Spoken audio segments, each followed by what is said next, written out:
Teman-teman tahu tidak bahwa baru-baru saja DPR mengesahkan Undang-Undang Cipta Kerja, yang mana undang-undang tersebut ditolak oleh rakyat.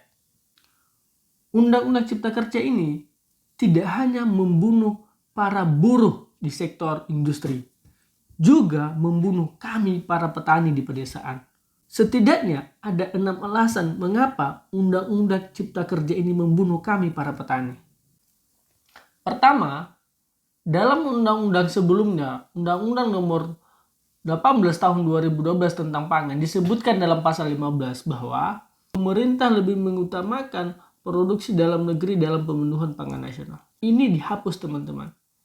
Yang kedua, dalam Undang-Undang nomor 19 tahun 2013 tentang perlindungan dan pemberdayaan petani, disebutkan sebelumnya bahwa setiap orang dilarang melakukan impor pangan apabila produksi lokal dapat memenuhi kebutuhan. Nah, frasa ini dihapus, teman-teman semua. Yang artinya impor bisa dilakukan kapan saja, bahkan ketika petani sedang melakukan panen raya. Dalam pasal 101 Undang-Undang nomor 13 tahun 2020 tentang hortikultura, yang sebelumnya disebutkan bahwa investasi asing di bidang hortikultura dibatasi hanya 30%. Nah, sekarang ini dalam Undang-Undang Cipta Kerja, ketentuan tersebut dihapus, teman-teman. Yang artinya investasi asing bisa dan diperbolehkan menguasai 100% investasi di bidang hortikultura.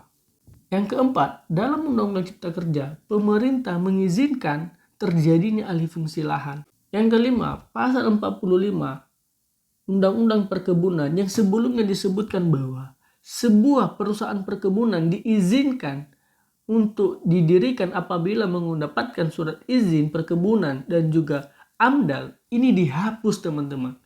Bahwa setiap perusahaan perkebunan diperbolehkan mendirikan perusahaannya tanpa harus ada surat izin dari pemerintah atau tanpa harus ada AMDAL-nya, analisis dampak lingkungan hidup.